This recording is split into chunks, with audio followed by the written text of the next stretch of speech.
Roots of history run deep through Stafford, Virginia. We've raised leaders, featured artists, and honored those heroes among us. We've learned from the battles fought, and we look to the future with hope.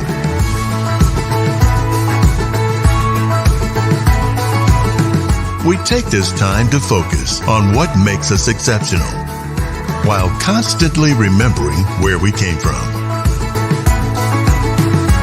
We're always open to fresh ideas and innovation, and savor all of the flavor at our fingertips.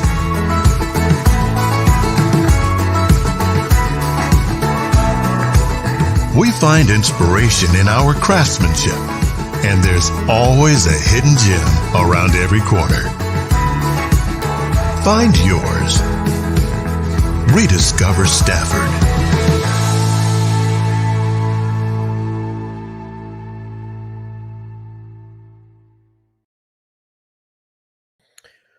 Welcome. I don't know about you, but I'm tired, and I didn't even fish today. My partner in crime, Mr. Matt Linseman. What is going on, man? What a day. I'm still buzzing today, man. Wow, what a day. Insane coverage today. The fish coming over, last minute antics. I mean, absolutely crazy. Both these games were unique in itself. The one game broke records. The Lone Star Bandits and Fairfield. What a show. I mean, what a show. From the very first fish was a 24-inch by Jared Brockelman. I mean, 3 fish over 24 inches were caught on this lake today. Today, between eight contestants. And Lone Star put up 216 inches, which, I mean, what do you say? It's just incredible. And then to have what happened with Massachusetts and Rhode Island, again, part 2, wow, Matt. I mean, we had a treat. We had a treat like it was none other. And what I want to do is I don't want to take up any more of everybody else's time. I want to get all these anglers on, and we're going to try to do this and give everybody their due, because today was special. Today, I think, again, really drove the explanation point of what the KFL is about. And I can't be any happier about how everything and these guys competed, and they worked their butts off, both teams, and it was very competitive. I mean, it was just incredible. So let's get all these anglers on and give them their due. I mean, Mike Marcone, Jeff Isham, Greg Crass, Jared Brockelman, Derek, Matt, Ken. And I love that, Steve. And let's keep on going. Jim, Derek. Oh my gosh. So anyway, I can only do 10 at a time, guys. But I'll promise you, I'll get you guys on. Derek and John, if you give me 1 second, I will get you guys on. Wow, gentlemen. I could see it in your faces. You guys are just completely worn out. Yep, smoke. Yeah, I mean, you guys. Well, okay, so let's do this. I really want to talk about what happened with Rhode Island. Greg, you're front and center, man. I want to. I don't want to be painful here. Jim, do me a favor. I'll be right back with you, Jim. Louvier, I want to bring in John DeCenzo because he's a part of this. John, the Godfather, is a part of this. Hey, I want to do something. You guys in Rhode Island started off with this.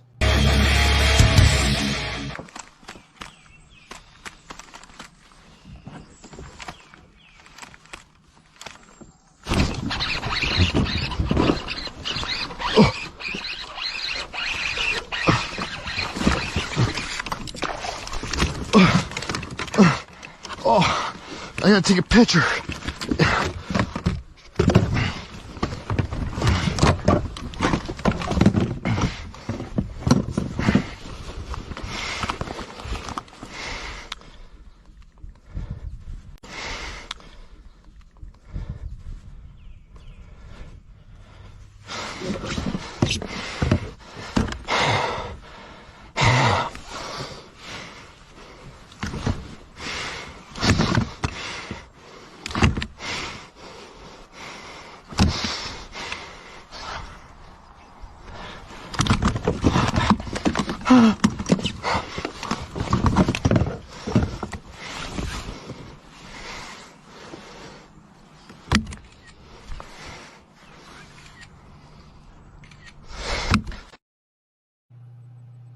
That was the beginning of your season, Rhode Island.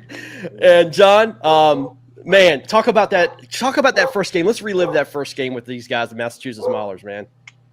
Well, we came out competitive to compete, to give it our best shot, and we all did at various times throughout the year. Greg more exceptionally than most.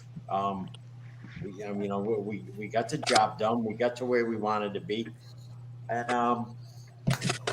that was a heartbreaker to lose that first one like that. But we pretty much went undefeated until today. And we all know what happened today. I'll let Greg get on that. Well, Chris, that was you, buddy. Chris, thanks for coming on. That was you. That's what kicked off the season. That was the first game between you guys, and thus the Asterix 43 was born. Yeah, well, it definitely lit a fire under all of us to go out and fish harder the next, games that occurred after that. So I don't think we would have finished our season the way we did if it wasn't for that loss.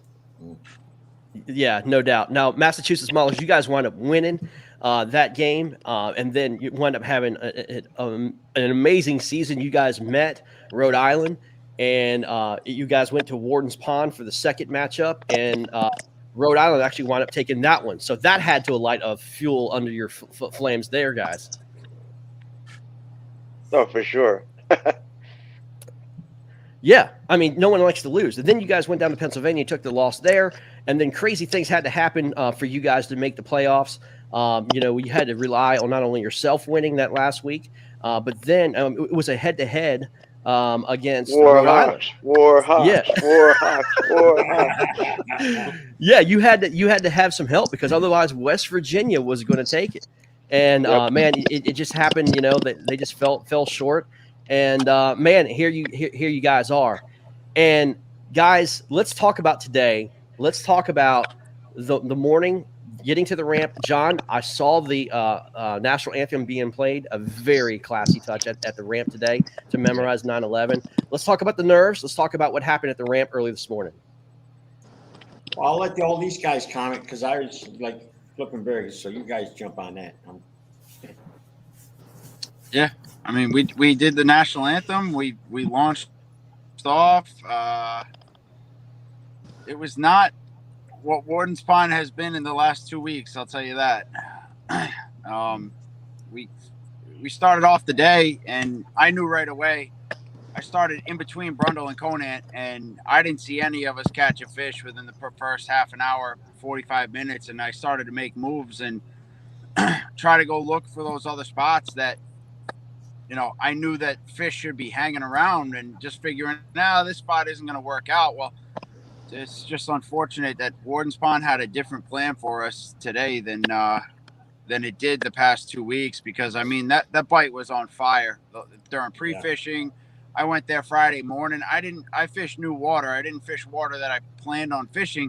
And in 45 minutes, I put up 81 inches in a place I didn't even plan on fishing.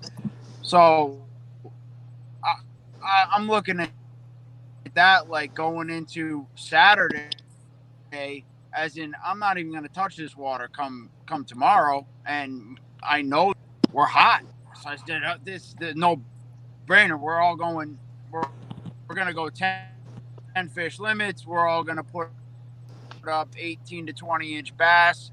It's going to be a slugfest, and it just didn't end up turning out to be that way. So are you saying that Ken Wood was absolutely correct? This was the bass factory of Rhode Island. First 45 minutes to an hour. No, absolutely not. This was it was a little cooler than we wanted it to be. Yeah, no doubt. The water temperatures dropped. Cool nights, but it really took a dip this morning. Yeah, cooler than any other night, and I think it kind of gave everybody lockjaw in the lake. So. I gotcha. Mike, Marcone, when you first got out there, man, I mean, did you have an expectation of the fishing to get hot early, or were you just kind of just playing it by ear? And I knew the bluebird skies, you guys were in trouble. Yeah, to be honest, I'm not familiar with it, and I view it as kind of a tough spot. So today kind of sort of went how I expected. Like, I thought we were going to grind it out. I don't, is that mine or is that? I can't. I'm not sure. It may be. Yeah. No, mine. Yeah, so I don't know. I expected it to be kind of grinder. I thought it might be tough. We had a cold front. But our guys in practice, they kind of said the same thing these guys were saying. They went out and smacked them pretty good, and we're feeling good about it, and we thought we had something figured out. And, it was just one of those things where you just kind of fish the conditions, fish the moment, try to figure things out as you go. And you're kind of lucky to get some bites early and build on it. But, man, what a grinder, though. It was tough. It was tough. It was really brutal. So when this match was continually going, I mean, it started out neck and neck. I mean, just one fish. It was like you guys were trading fish, and nothing real big until Chris Catucci put up 19 3/4 on the board, and I was like, oh my goodness. Okay, so this could be the fish because you're always looking for that kicker. And when Chris put up that 19 3/4, I was like, oh my. And then things kind of just settled down. Rhode Island was up, I think in the 60s, like 58, 61, 58, something like that. And then you guys started trading blows back and forth. And then it wound up being, I think it was 81-79 or 82-79 is when it wound up being. And then, here we are. We get on air at 11 o'clock. Rhode Island's leading. And we're just waiting and waiting and waiting and waiting. And then within 15 minutes of the game, Mr. Ken Wood throws up a 15-incher to take the lead. And I'm like, oh, my goodness. Derek, what was your reaction when that happened? I mean, I was on live with y'all, and I mean, you had to witness it. There was a lot of tension leading up to that point. I mean, not that it went away after that. It probably got worse after that. But when I heard you guys say that, it was like my heart was pounding fast. Then it was like really, really, really pounding. And then I just kept listening for somebody's braid to start screaming, because that is the absolute worst sound you can hear when you think you have it maybe in the bag, and then you hear what I heard coming from Greg's rod. Well, Matt, let me ask you a question, man. I wanted to cry. Matt Coda, let me ask you a question, man. You've been in these pressure cookers before, man. Now you're here as a team. The final seconds and the final hour means everything, man. What was your reaction when Ken put up that fish? Oh, I was pumped because I was checking every 20 minutes. I knew, at any given second, one of the teams could throw up a fish. So I was watching. I was pressured to even get because I had to keep her all day. So I was under the gun. I was kind of running around, and then when I looked, with like you said, about 15 minutes to go, and he put that one up, I was pretty excited at the moment, but still in fear because I know there was still 15 minutes and anything can happen, especially with this team. Yeah, I didn't know what went down with Krez. I wasn't online, so I wasn't watching. I was just fishing. So right. I got the whole lowdown. Ken, let's talk about it, man. You actually wound up having the fish to win here. Let's talk about it, man. First of all, let's tell the real story. You're supposed to be at an elite kayak fishing event in Champlain this weekend. You chose to work with the team because you made a prior commitment to the team earlier, which is absolutely noble. And then here you are, you get the winning fish to take you guys to the championship. Let's talk about it, man. Yeah. I had a pretty tough day. John and I went out Thursday to pre-fish, and it was pouring out all day, and we were crushing it on they hit the frog in the rain. It made no sense. So, going into today, I thought it was going to be just it was going to be lights out. And then, like the other guy said, it was clear pretty quickly that things had changed. So I was struggling a little bit. I lost 3 fish early. There's like one laydown in the whole lake that I've seen, and I lost a fish on it 2 times today. So it was rough. So, but yeah, to get that 15 at the end, I mean, it felt good. It's only a 15-incher, but it's probably the best 15-incher I've ever caught. And that's a very expensive fish. For sure. I held on to it. I caught it. I didn't catch it right when I uploaded. I caught it a little bit before that, and I held on to it because I knew if I uploaded it, I just went back and watched the end of the live feed. And as soon as you guys mentioned that we took the lead, I saw Greg and his legs start pumping and he starts moving really fast. And I'm like, oh my God. And so it was like giving me anxiety watching it, even though like we've already won, but that's exactly what I expected them to do. And had I known, I completely forgot that we had an hour to upload. I kept thinking back to that whole 43 seconds thing, and I forgot that it wasn't that he took the picture 43 seconds late. I mean, it wasn't that he uploaded 42 seconds later. He said he took the picture. So I confused myself. So I probably would have held on to it for a little bit longer if I'd remembered that. But yeah, I knew if I'd uploaded, I knew that and all 4 of them probably did exactly what Greg did, and it lit a fire under them, and they probably just went to town. And look at how close it was. We almost lost it again. Mike Marcone, you were on air with us. Matt Linseman, let's talk about this. Okay. Kenwood puts up the 15-incher. We got a 93-inch to 82-inch deal. We knew one fish was going to do this. Matt, what was your reaction there? I mean, we were on the edge of our seats from the broadcasting standpoint. What was your reaction after that happened, man? I think it was complete silence for about 15 seconds while we picked our jaws up off the desk. But, dude, to come in like that 15 minutes, tired lines out, putting up that fish, it'd been a little bit slow prior to that, and to see that was so huge. Both of us were just freaking pumped when we saw that fish come over the rail. Yeah, I mean, we knew that fireworks were happening. Mike Marcone, you kept on hitting like these slime darts the entire time. I saw you, man. I mean, you were definitely on the edge of your seat because you thought every little fish and little tap that you had was the one as well.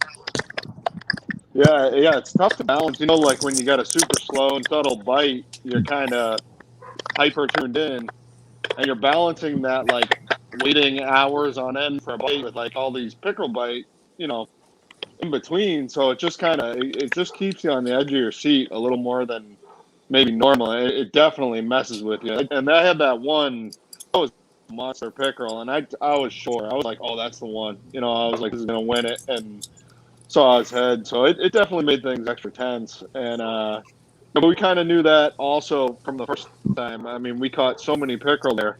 It's literally pickerel heaven. I mean, Conan was keeping them for trophies. It was crazy. He had a bunch of.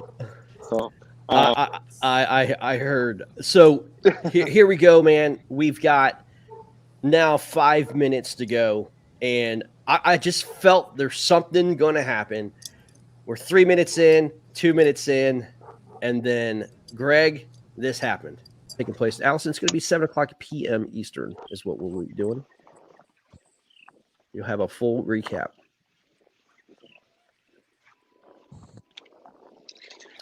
And 1 minute, guys. 1 minute to go.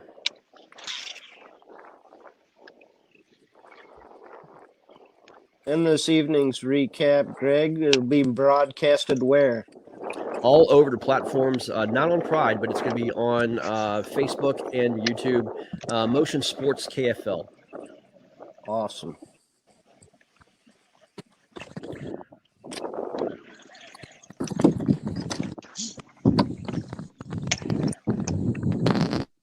Do I hear a fish flap? Greg, do you have a fish on?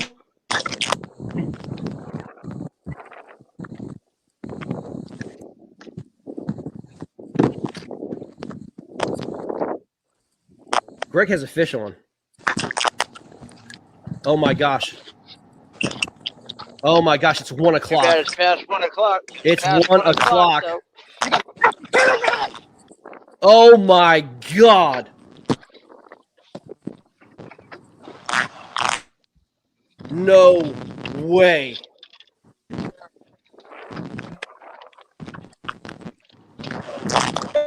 The fish was in his hand. Oh my God. And his phone is frozen, and that's probably a good thing. Oh my God. No way. Greg. Can you put that up, Greg? Put that fish up for us. What happened? I lost internet. Greg has a fish in hand, was not able to take a picture. He's got a fish he caught at the last second, and it's still in Dude, his I hand. heard He was all I not heard able. was I heard Greg's got a fish, and then my internet cut off. I was like, oh, what the hell? Damn, that sucks. Greg, let me see that fish, man, if you could put it up.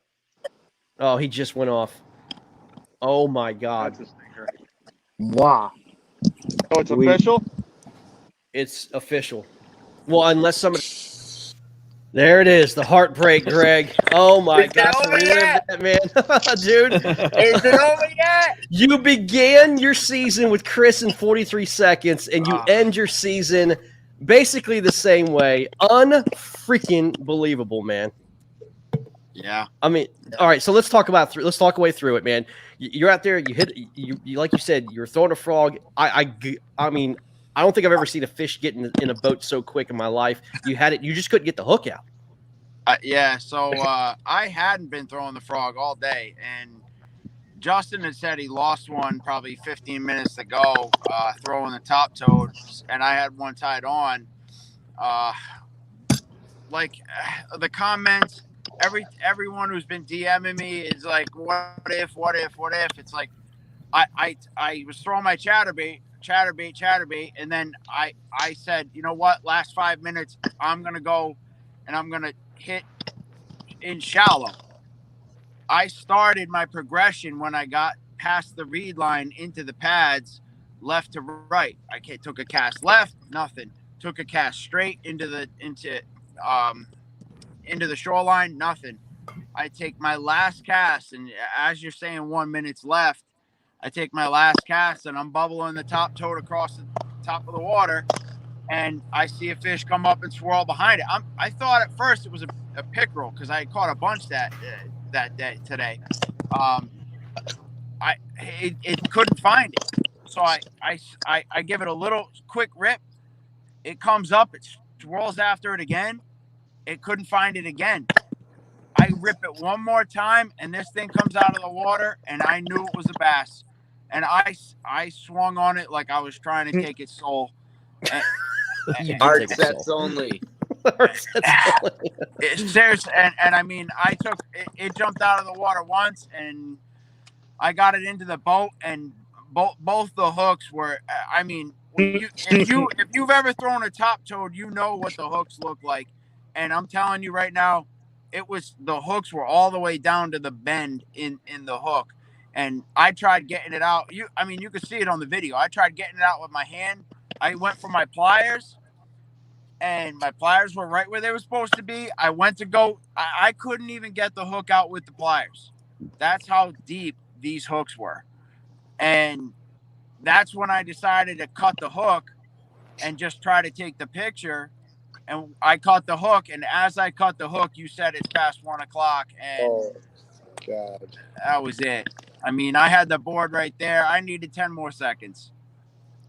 You almost pulled off like the Minneapolis Miracle in NFL. I mean, something like that to that extent. It was absolutely riveting. I'm telling you, we were all on the edge of our seats, but unfortunately, it just didn't happen. But Massachusetts Maulers, you are the North champions, and you are going to Chickamauga.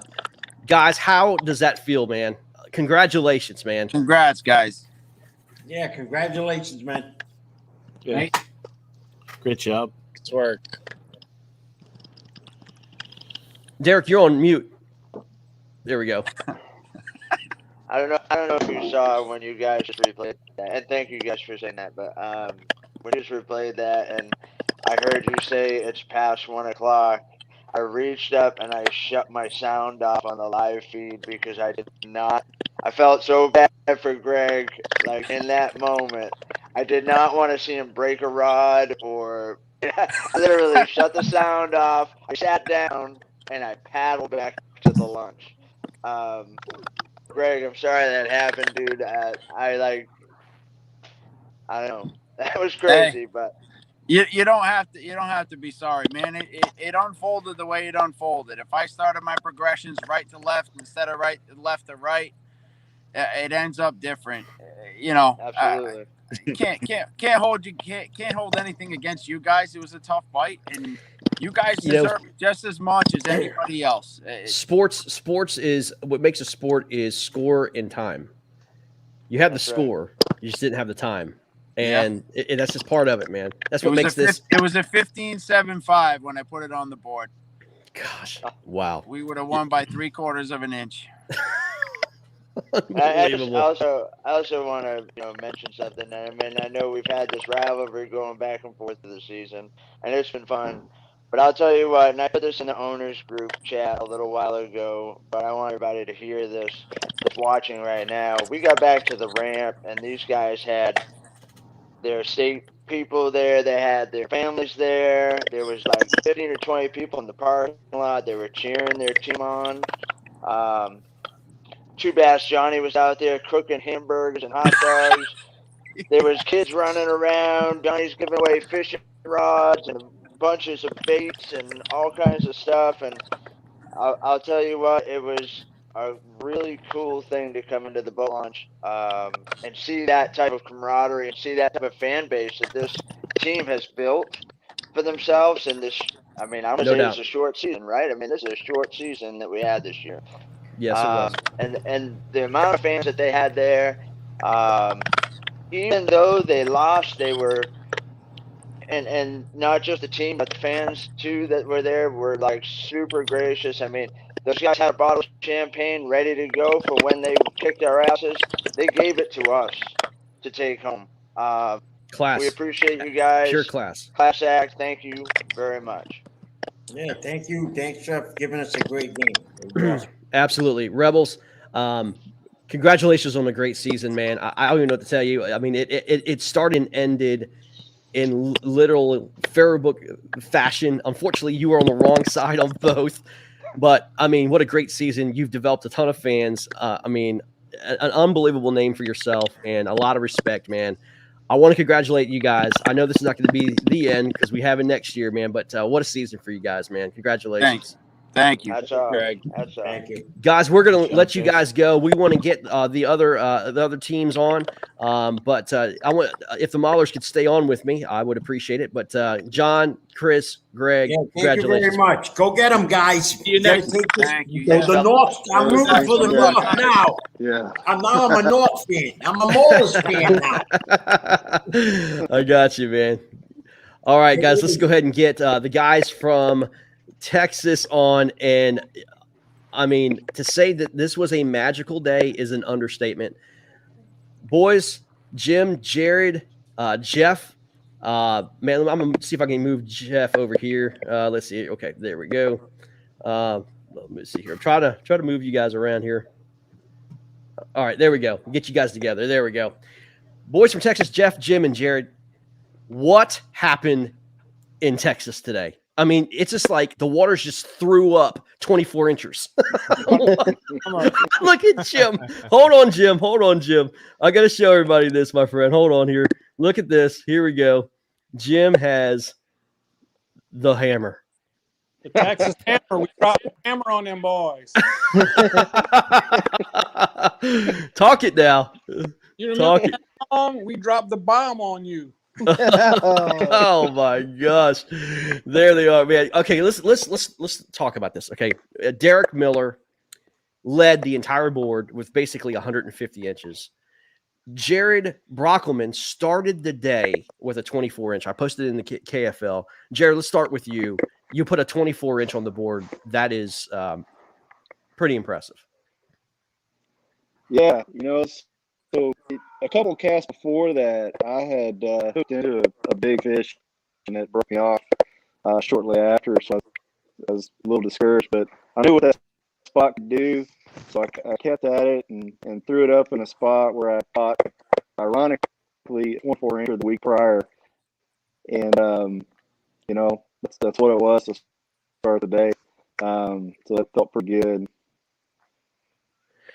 I would say, I I would have never guessed it was a sign of things to come because, again, I want to bring up, I just want to bring up the scoreboard here. I want you guys to see this. This is what these guys did today. They scored 216 points for the best 10 fish. Look at the fish that they caught today. A 24 and a half, a 24, 22.75, 22 and a half, 22 and a quarter, 21, 20, and a couple 19s. 216 inches not only broke, but destroyed the KFL record in competition. Derek, you wind up having 149 and a half inches, a 24 and a half, a couple 22s, a 21, some 19s. Dan Perry from the Alabama Hammers put up his PB on that lake as a 24 as we first came on the air. Congratulations, Dan Perry and the Hammers there. But listen, 216 to 192.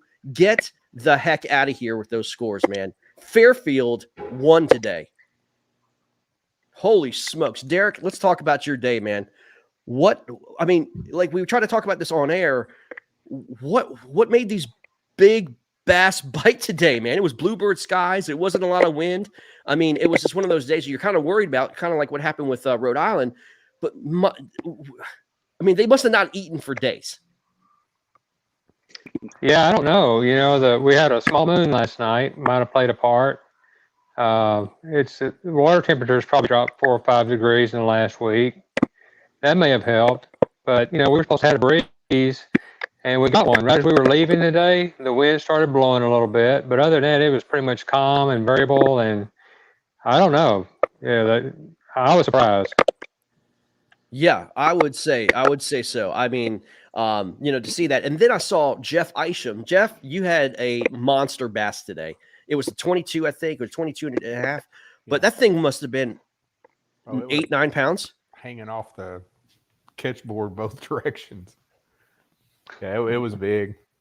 It was a football. How much do you think that thing weighed? I don't know. I 7.5, 8. I looked at it. And I'm like, I saw Jeff's hand, and I'm like, that thing. And it smelled like shad. That thing had to have been just gorging on shad. It just smelled like a can of sardines. So, were you guys communicating throughout this entire matchup? And as you guys are putting up these freaking monster fish on the board, what was the chat like? Yeah, I every once in a while my phone would ding and I would check it. I have horrible service there, and I had a 18 and an 18 and 3/4. And I'm thinking, okay, this will be good. Should help us out a little bit. By the time I finally got it submitted, my 18-inch didn't even matter anymore. And then I think my 18 and 3/4 was up there for a few minutes, and then it was gone. So yeah, it was just one of those days where everything fell into place, and it was just. I had to pick on Jared because at that point you were at 200 inches the first 3 hours in, and Jared Brockelman was putting up 14 inches across my board. I'm like, Jared, come on, man. I'm like, you're well past that one. Good try, though. But it's your fault. You keep track of the total scores. You wanted to up his total. That's fine. I completely agree, man. I do hear that, man. You got to pad those stats, right? All season long, I would hold on to fish half the day, and by the time it was ready to submit, I'd look at the board and be like, "Oh crap, we can't even use these," so I just wouldn't even bother to submit them. No doubt. Well, guys, look, collectively as a team, still undefeated, 7-0. Broke the KFL record. I don't think that will ever be touched. 216 and a half inches. I don't think that will ever be touched. No question. It was a magical day, both for you and Alabama. And I don't have any but guys from Alabama on tonight. I wish I did, but we have to give them credit too, man, because they came into a lake that had no idea what was going on. I think one guy had maybe 2 days pre-fishing, and these guys put up 193 inches, man. Any other given day, it would have been a nail biter there. But today was special. Yeah, so when we talked on the call, whenever before the game, a couple days ago or whatever it was, I had said that they'll probably do decent. I gave them like 150 or 160, which if you've never been on that lake, that would be a great score. But I felt like they had a really good shot because of the lakes that they're used to fishing. Just would be real similar to Fairfield in several ways, and they came and showed that it was what they're used to fishing. They went after it. They threw up a really good score. Absolutely. I mean, when Dan put up the 24 and then Lance Coley started putting up the 20s, and then Tim, I think Perkins put up a 20, and then they started, the 20 started biting for them a little bit. I mean, they just kept on clawing up that leaderboard. Now, I mean, but next thing I go, I would see you guys like 206. I was like 206, and then 209, and then 212 or 213, and then 216. I'm like, oh, what is going on here? It was just great and crazy. Jim, I think me and you talked about it on air, but have you ever seen a day like this with that many anglers catching that big a fish on this lake? Well, yeah. In fact, ask Jared what Jared did last weekend. Talk about Jared. Okay, yeah. So I went and did some pre-fishing last Saturday, and my first reef fish was a 24. Oh, no, there he goes. Talk about it, Jim. So I think Jared by himself last Saturday had 110 inches for his best 5 and had like 210 inches for his best 10 and caught a total of 250 inches. Oh, my goodness. So when you interviewed us a couple of nights ago and he had that really confident face, he goes 200 inches. He had no reason to believe we weren't going to do 200 inches. I got you. There you go, Jared. So you put up the smackdown on him last weekend, huh? Yeah. So I had my best 5 was 110 inches. My best 10 was 225. By 1 o'clock, I had over 230 inches. By the time I finished the day, I had over 250 inches. Oh my goodness! Wow. Well, here you are. I mean, you guys beat the Alabama Hammers, undefeated still. Now let's just be real, okay? Now look, we've got North versus South. We've got Texas versus New England. If you ever follow pro football, Dallas Cowboys hates New York Giants. I mean, this is, like it's the whole rivalry standpoint. I don't want to make this into like a hatred thing. I think everybody respects one another. But to be honest with you guys, the North has heard nothing but how great Texas is. And Texas is tired of hearing about how North can beat anybody, all across this nation. It's time to figure this out. I don't think there's ever been an event right now that we've seen in kayak fishing to where you have a central location between the best in Texas and the best in the Northeast coming together at one point in the middle, Lake Chickamauga, your 4 best guys versus their 4 best guys. And we're going to go neutral and we're going to figure this thing out. Let's go. I want to go like right now. I'm so excited for this. Massachusetts Maulers has already announced their starting 4. Derek, go ahead and announce your starting 4 for those people who haven't heard about it. We're going to go with Ken Wood, Matt Conant, John Ferreira, and myself. And Texas, have we decided? You're looking at them. No kidding. The same. You're running back the same 4. Same 4. There you go.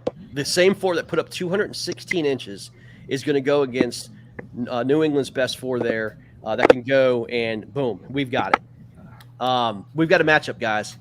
I mean, if I was to take, I don't want to give any surprises away because I'm going to be down there Thursday, and we want to do interviews Thursday and kind of build this thing up. But this is it, guys. Jeff Isom, you have been to Lake Chickamauga. I think you are the only one who's competed at Lake Chickamauga from your team, correct? That's going. I believe so. Correct. And I don't think Derek, you haven't, and I don't think Matt has competed at specifically Lake Chickamauga. Ken, have you gone to Lake Chickamauga? I have not. Wow. So we got 4 New Englanders from Massachusetts that's never competed on Lake Chick. Only one person out of these 8 competitors has competed on Lake Chick. This is going to be something else. It's an incredible place. It's an incredible place, and I can't wait, guys. All right, let's talk about it real quick. Expectations, Derek, Jeff, Jim. Let's start with you. Let's talk about it. We're gonna do what we do: go find fish and go catch the heck out of them. That's the plan. Fair enough. The guys today, we put a plan together at the beginning of the season. Plans never seem to go the way you want them, but in this particular case, we're at the last step. Gotcha. Derek, let's talk about you guys have never been to this lake. What can we expect, man? Oh, we're gonna go do the same thing. I mean, the one thing that I think our team does very well is we travel well. We've been all over the country. We've gone all over the country. So I expect this is going to be a knockdown drag out, without a doubt. I will tell you, there's going to be a lot of eyes on this matchup. There's going to be a lot of North versus South talk. There's going to be a lot of fans getting behind each and every one of you guys. I believe there's going to be some sleepless nights for some of you guys. Some of you guys are just cool, calm, and collected, and you can do it, like there's no pressure. But guys, this is it. This is for the trophy. This is for the trophy. And this is going home with somebody Saturday. And this is a traveling trophy. That means you get to take it home with you. You got to bring it back next year. But this is going home with somebody.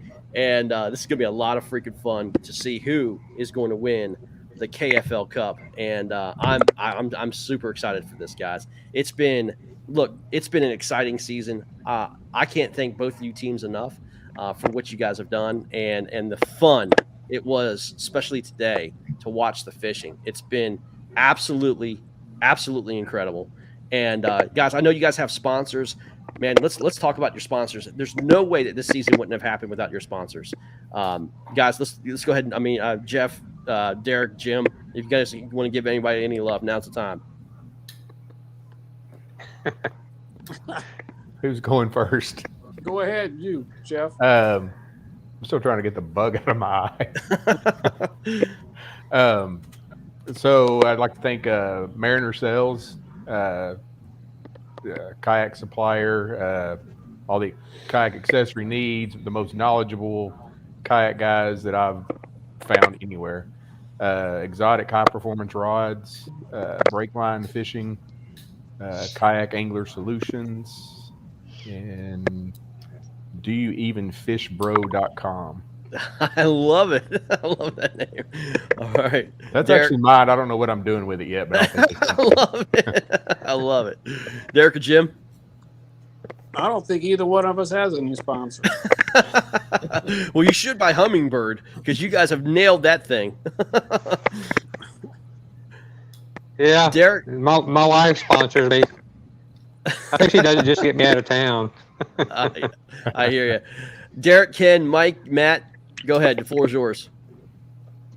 I mean, we'll just start with it. We'll just stick with our team sponsors.